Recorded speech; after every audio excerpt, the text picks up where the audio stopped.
Gol Rapajića riješio je sve dileme i najavio veliku feštu u Poljudu.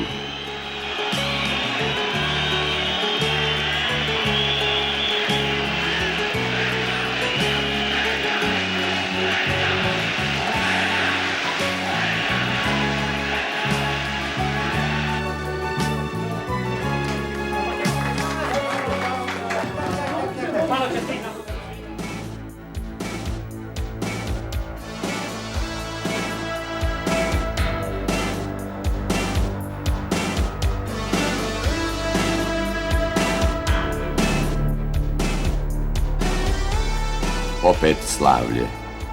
Poljud je živio za ovu utakmicu. Dva velemajstorska poteza Aljoše Asanovića, povratnika u redove bijelih, te ništa slabije akcije Mikija Rapajića i Tomislava Ercega ispratili su simpatične legionare sa 4 gola u mreži.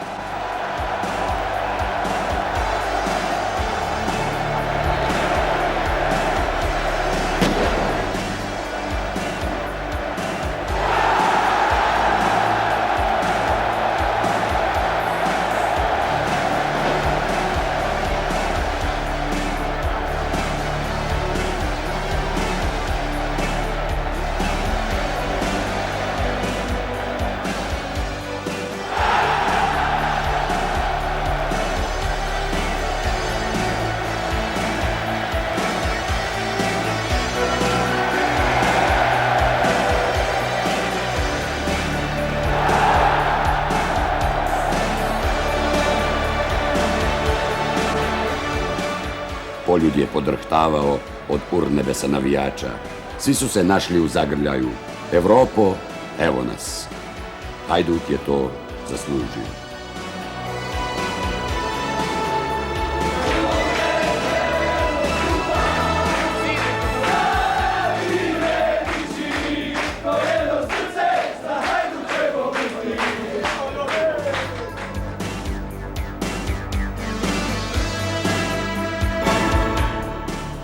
Čuveni portugalski klub, jedan od najslavnijih ekipa staroga kontinenta, Benfica, višestruki osvajač Europskog kupa, dočekan je u Splitu s poštovanjem i s respektom, ali i sa željom da se pobjedi.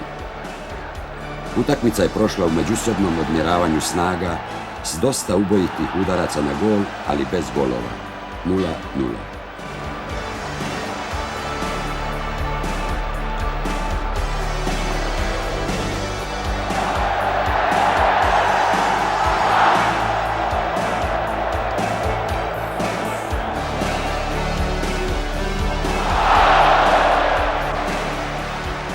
Strašni Tonči Gabrić pokazao se Hajdukovim adutom za europske predstave, a hajdučko srce Igora Štimca u jednom startu da spasi gol bilo je nešto žustrije. No crveni karton u zadnjoj minuti nije ništa bitno presudio. S pljeskom je ispraćen u svlačionicu. Hajduk je dobro startao u Europi. Nije oduševio, ali nije ni razočarao.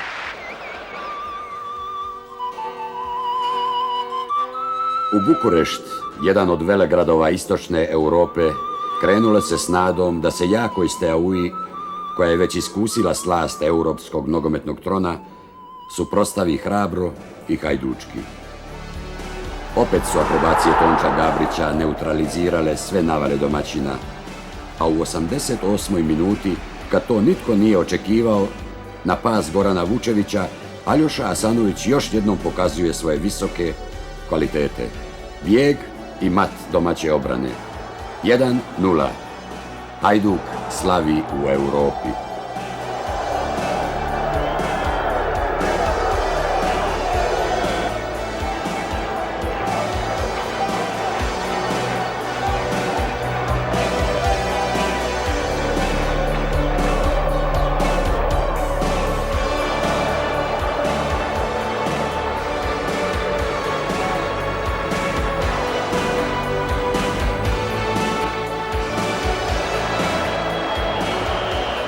Utakmica na Poljudu protiv belgijskog Anderlechta trebala je provjeriti je li bukureštansko izdanje Hajduka bila slučajnost ili plod smišljene igre i uspona momčadi u evropskoj eliti. Hajduk je počeo sjajno. Top Nenada Pralije prisiljava vratara Filipa de Vildea na predaju. I u drugom poluvremenu Hajduk napada. Plod takve igre je i bomba beka Darka Butorovića. Hajduk vodi 2:0 i vrata polufinala su mu